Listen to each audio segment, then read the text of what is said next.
Welcome. Today, I want to take a moment to talk about CISO as a service. My name is Ron Searle. I'm one of the virtual CISOs as part of Business Cybersecurity Solutions. So the big question that a lot of people ask is, why do I need a CISO? What is a CISO? How much? They don't really know where to start, but they keep hearing about it and they figure they better learn some more. That's what I'm going to address today.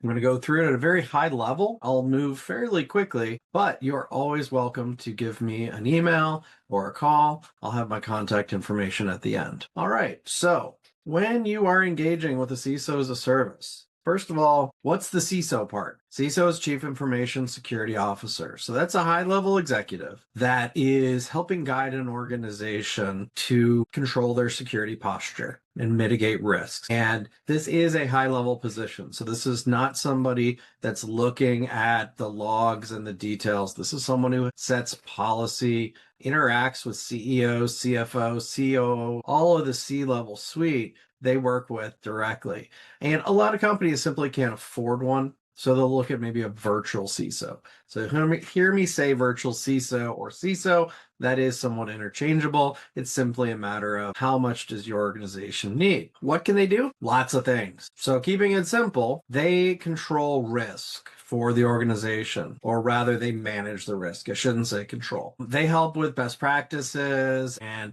controls and compliance. They can help with audits from third parties, or maybe they're just auditing the organization themselves to know, are we doing the things we're supposed to be doing? Awareness is one of those pieces, is making sure that an organization just understands what their risk is. And this is not entirely in the information security world, but it tends to be more focused on that side. Okay. They won't be the ones putting out a fire in a data center, but they'll help you put together the policies that help you plan for such a problem. Priorities typically start with risk, then they get into efficiencies, and then growth. So yeah, we can actually use the virtual CISO to help unlock opportunities for the organization that they otherwise would not have. Simple example, if you're a manufacturer and you want to go do work with the DoD, well, you have to become CMMC compliant, and a CISO can help you get there. There's other things such as accelerating the digital business acceleration, meaning they can help you in that journey to digitize things, do less things manually, speed up the velocity of how we do things, improving customer service, and of course, privacy. This one is becoming huge. This is something that nobody can ignore in 2025 and 26. Key benefits of a virtual CISO is that the flexibility. You just pay for what you need. Simple as that. You can go up or down based on the needs of the organization. Hiring a CISO full-time, it's difficult. They don't tend to stay at the same place very long. They're highly in demand. Salaries continue to skyrocket, and it's really just something that most organizations in the small and mid-market, they cannot afford one, nor should they. They just need the help, need somebody to guide the rest of the team and let the rest of the team do the majority of the heavy lifting, right? That's the smart money, basically. A CIO and a CISO, Chief Information Officer, is not a CISO, and a CISO is not a CIO. Now, my experience, most CISOs have got experience being or working regularly with a CIO. Think of the CIO as the person that makes sure that all the stuff is working and continues to work, but the CISO is the one who is setting the policy around the security of the things, right? So they have complementary roles, but they are not the same. Really important when you talk to a customer about virtual CISO services that you are setting expectations. They're not miracle workers. It requires the company to be on board, but they can really achieve great things if they get serious about it. So set your expectations early that this is a journey. We're not coming in to do a singular task, although we can do project work. Generally speaking, the most effective CISO projects are ones where we're on with the customer for years. And maybe it starts off that we're doing a lot of work and then it shrinks down considerably. Once the fundamentals are in place, the maintenance is a lot easier. So that's something to keep in mind, is that it does tend to have a little more effort up front if they've never had a CISO involved. You can do projects, as I mentioned, or you can do a monthly engagement. problem with assessments projects is that you have to scope the project, quote the project, get shareholder buy-in on the project, get the project approved, get the project deposit paid, and then you can start working. That's a lot of steps. The really smart alternative is we say, look, we have X number of hours per month to just do what is most important for the business. If we're going to say that 20 hours a month is sufficient, great. We work within that within the year. They are a 1-year commitment minimum. And what you can do is you can flex your hours within there. So you can move from one thing to another. You can stop one thing if it's no longer important and pick up something else. Definitely easier because we're only going to get budget approval one time, and you can achieve many different projects over time. So there tends to be, like most things in this world, a good, better, best option. It really comes down to what does the customer need. So a conversation is always critical. What do they need? What's of benefit to this customer? There are some core activities that we tend to do. I'm not going to read all of them, but things like monthly check-ins with the CISO and different stakeholders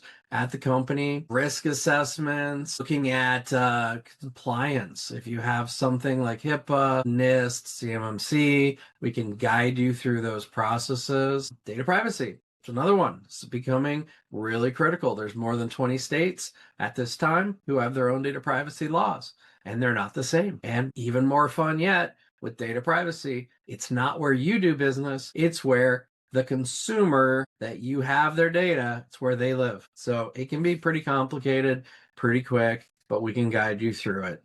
Not a problem. Looking at your cybersecurity insurance. This was a biggie. It may only be once a year, but it's really important that we fill out that application correctly. It has to be correct and it has to be complete. Why? Because if you ever need it, they are going to ask you to prove you are doing the things you said you were doing. Because if they find anything that you're not doing, that you said you were, they're going to deny your claim, and then you've just wasted that money. Policy and procedure development. This could be anything from compliance related to just general business processes, acceptable use policies, vendor risk assessment programs, anything like that. Event planning, so disaster recovery, incident response, those things.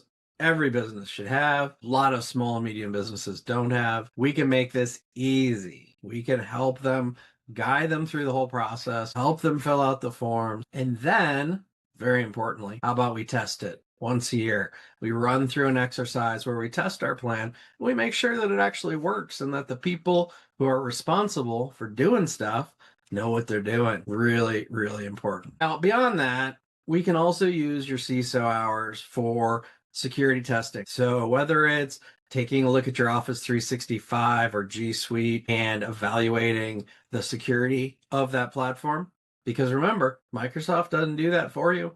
Google doesn't do it for you. They have a lot of really cool features, but they're not turned on by default typically. So you need to assess yourself. You need to keep working to tighten that up, because most people have lots of important data there. Now we can do the same thing for AWS and Azure. That's not a problem. But we can also do vulnerability scanning. So that's typically on the inside of your network. We're going to do a scan and see what things we can find that if we were a bad guy, we could exploit. Often very eye-opening. We can do penetration testing, whether that's internal penetration testing inside your network, or it's external testing, which is outside your network. And we do have a certified ethical hacker on staff. So if you need to have a very specific kind of a choose your own adventure, if you will, where you're like, okay, I need you to try to break into this particular server, we can do that. Beyond the testing, there is, for a lot of frameworks, there's this security monitoring that needs to be done. Somebody needs to be checking for, are all of the employees that are actively employed in Office 365, or did you forget to turn somebody off? For example, do we have all the people that should be there? Do we have all the devices that should be there? And have we tightened up security on all of the applications? Well, this process is typically monthly, and you have to show it for certain frameworks like SOC 2 Type 2. It's a requirement to gather evidence. Well, we can do that for you if you don't have anyone on your team. Personally identifiable information monitoring. We can do cyber training monitoring, systems monitoring, any of that monitoring activity. If you don't have somebody to do that, we can take care of it. And then finally, response. So if you do get a vendor who's assessing you to see if you can do business with them, you need to be secure before they will let you do that. We can do that if you are in a regulatory environment. Like we've had some credit unions have different parties come in and audit them. We defended the credit union with the auditor. So we're there with you, side by side, taking care of that, leading the process. If you have an incident, having help. If you have a cyber incident, we can be the lead incident response, meaning the point person that will guide you through all the things you need to do to get past it. And then remediation assistance, of course, we can help clean up the mess, if you will. Lots of frameworks. So the world of CISO is covered in abbreviations: NIST, ISO, SOC, CIS, etc. All you got to know is just about every framework that's out there. We probably have a CISO that does it. It's really, these are not complicated to us. And in a lot of cases, there's a lot of overlap on these frameworks. So just recognize what they are. If you hear those words being stated, then we need to have a talk. We need to help you out with making sure that customer is compliant. So when you have a small business or a medium business, but in particular, what do you ask to kind of start the conversation? Now, if they're an existing customer, if you're an MSP and these are existing customers, you can probably answer these. But if they're a prospect or they're a new customer to you, these are the questions you want to ask that really, if they don't know the answer, they need help. These are not hard or obscure concepts. They're all basic stuff. This is a sample of our cybersecurity pyramid that we go through with all customers and prospects, and we just color code it. Green means they have it, red means they don't, and yellow means they have it kind of, sort of. And we use this as a way to plot out a roadmap for that customer to show them visually where their gaps are and to guide them to the future state. Just a reminder on data privacy, can't emphasize this enough because it's such an emerging topic. Data privacy is around data, obviously, but PII, personally identifiable information, is not the same as patient health information, EPHI. So there's a bit of a difference, but there's still a lot of rules around both. And it's critical to emphasize, it doesn't matter where you operate. It matters where the consumer's data lies. Now, this is regarding consumer data. This is not regarding business data, although those laws may be coming. So, all righty, just a little quick show and tell of where the legislation is signed, passed, and or in process. So as you can see, most states, I got something going on. Just some more specifics of those. And how do we get started with data privacy? So it's kind of like security. Everybody thinks cybersecurity, but it is different. It really does start the same way. If a customer has a particular cybersecurity framework, we start with an assessment. For data privacy, we start with an assessment. We first have to know, where are they in their evolution? What data do they have? What laws would apply to that data? And most importantly, we look at risk, because if you've got 100,000 consumer records, the risk is very different than if you have 5. And by the way, just because you put that data into a payroll system or something in the cloud, it does not absolve your risk. Okay, it's all the same. Our recommendation is that you set up some kind of monitoring. Absolutely. Do an assessment, set up the monitoring, and then we know where we are and what we have to do to properly mitigate the risk. If you happen to be talking to a tax preparer, there's some very specific questions you can ask them. All tax preparers have very specific rules around what they have to do in order to stay in compliance with continuing to be a tax preparer. For HIPAA, simple questions. Who's your HIPAA compliance officer? That should be something they know immediately. If not, we got a problem. And is that person, do they actually have training, or were they just told, well, you're the office manager, so you are it? Okay, that doesn't mean they know what to do. And then finally, if they take Medicare, there's a thing called the security risk assessment that they have to comply with. And this is a HHS guided survey that we go through with the customer. And it basically is just a bunch of security controls that make sure that they're really taking care of their data. Right. Data privacy questions. So, this list is getting very long, but do you have customers that are in any of these states? If so, you have to deal with it. Do you have a data privacy officer? And do you have a data privacy manager? Because you can't be one of these roles without some kind of training. And you really should start with an assessment and then you create a plan. All right, I went really quick, but if you have any further questions, please feel free to email me or call me, and I am happy to help. I hope this was useful. And if you need any more, please reach out. Thank you.